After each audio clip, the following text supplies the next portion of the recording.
What's up, everybody? Welcome to Studio Day Heffrey. I'm off center, aren't I? Let me get straightened up there. How you doing, everybody? Good to see you. Back in Studio Day Heffrey. Excited to talk about the Cowboys today. Check us out, of course, on 105.3 The Fan. Man, my little pictures, my little things. The page needs a little work. I'm redesigning things. We're going desktop computer instead of laptop. We're trying to really power this thing up, Studio Day Heffrey. But yeah, let's talk Cowboys football, and I'll get the layout of the page changed later. Don't worry about that.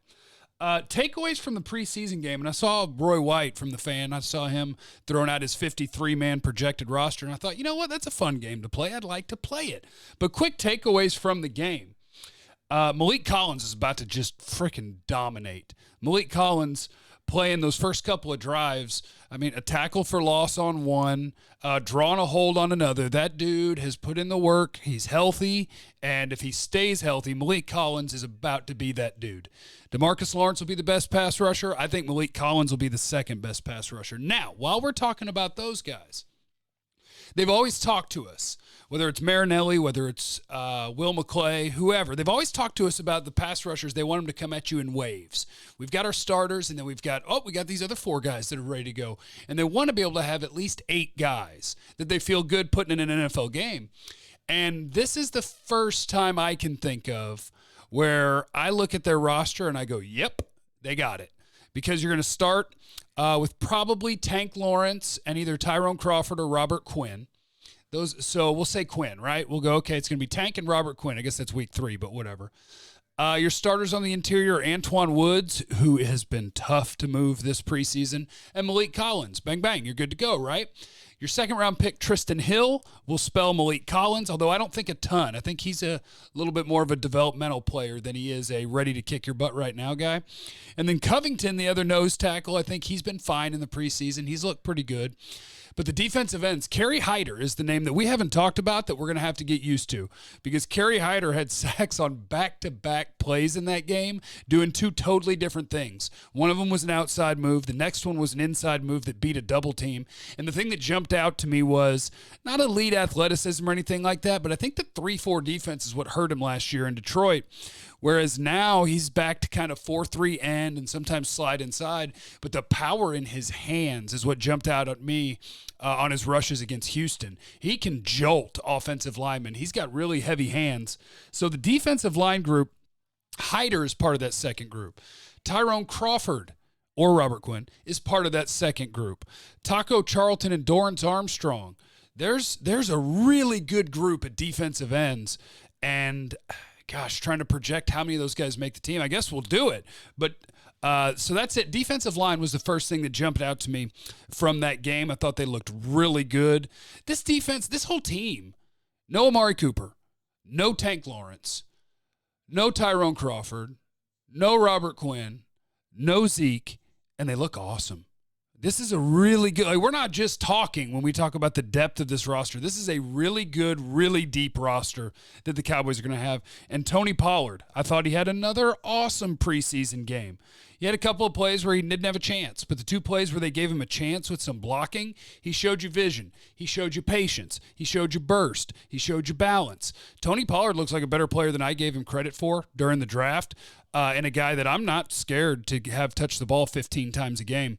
So Zeke, we'll see you when you get here, but until then, I'm enjoying watching Tony Pollard. Dak Prescott to Michael Gallup had a miscommunication early in the game, but other than that, and even that miscommunication, I'll talk about the miscommunication for a second. So Michael Gallup is breaking in. Dak Prescott is throwing it like he's going to stop.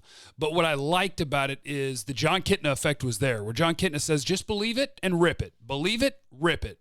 Well, what he did was he believed that it was going to be a stop, and he ripped it before Michael Gallup had stopped, before he broke, almost led to a pick, led to an incompletion. But I don't mind, because you're going to get on the same page as you go. I believe Dak said that Gallup was the one that was in the right, but whatever. As long as they figure out who's in the right, because that throw is showing you anticipation. I don't need to see you open. I know what's going to happen, and so here I go. Here comes the football.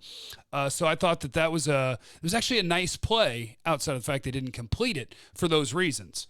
Let's see here. I said Maliek Collins, Joe Thomas. This linebacker group is so deep. We know Van Der Esch and Jalen Smith are monsters, but Sean Lee and Joe Thomas as depth guys, that's awesome. Joe Thomas with the blocked punt for the touchdown and then an almost pick six.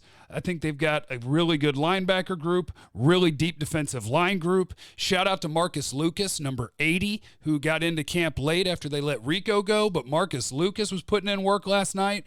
CJ Goodwin, the corner, number 26, 29, I think. Don't yell. I'm sorry, top of my head. But he's going to make the team. He plays so many special teams, had a nice interception in the game. He's going to make the team.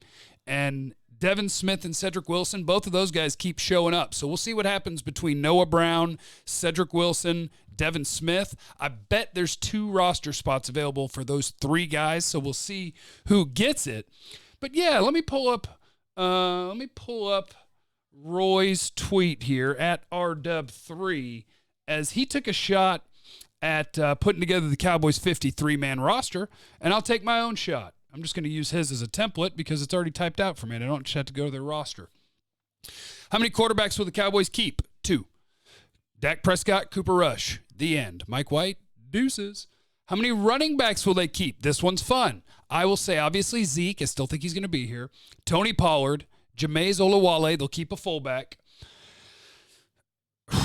Alfred Morris. I say they keep 4. 3 running backs and a fullback, which means Darius Jackson, he's playing a lot of special teams. He could make it. And Mike Weber, I'm going to say, are out. Jordan Chunn, out. All those guys, out. Wide receiver, Amari Cooper, Michael Gallup, Randall Cobb, Tavon Austin. I got 2 spots left, and I want to give them to Devin Smith and Cedric Wilson like Roy did because I think they both kind of earned it this preseason.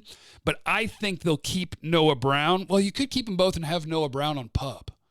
We'll go that route. We'll keep both of those guys. We'll put Noah Brown on PUP for the moment. Offensive line, Tyron Smith, Connor Williams, Travis Frederick, Zach Martin, Lyle Collins, Connor McGovern, Joe Looney, Xavier Suafilo, Cam Fleming. 9 offensive linemen. Done. Tight ends, Jason Witten, Blake Jarwin, and Dalton Schultz. Marcus Lucas is starting to intrigue me, but I'm not going to go there yet.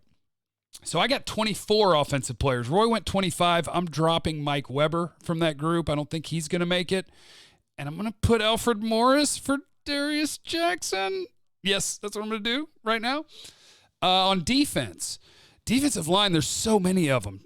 Tank Lawrence, yes. Tyrone Crawford, yes. Maliek Collins, yes. Antoine Woods, yes. I guess I don't have to keep Quinn yet since he's suspended. So I can go Kerry Hyder, Dorrance Armstrong, Taco Charlton, Tristan Hill, Christian Covington as my second nose tackle. So I'll go 9 D linemen. Linebackers, Jalen Smith, Leighton Van Der Esch, Sean Lee, Joe Thomas, Justin March Lillard, Luke Gifford. Maybe you could shelve him and keep Phillips. I'm going to keep Phillips and put Gifford. We'll just say we'll keep Gifford. And if he ends up on a list somewhere to come back later, then we can keep our other guy. Byron Jones, Anthony Brown, Cheeto, Jordan Lewis, CJ Goodwin.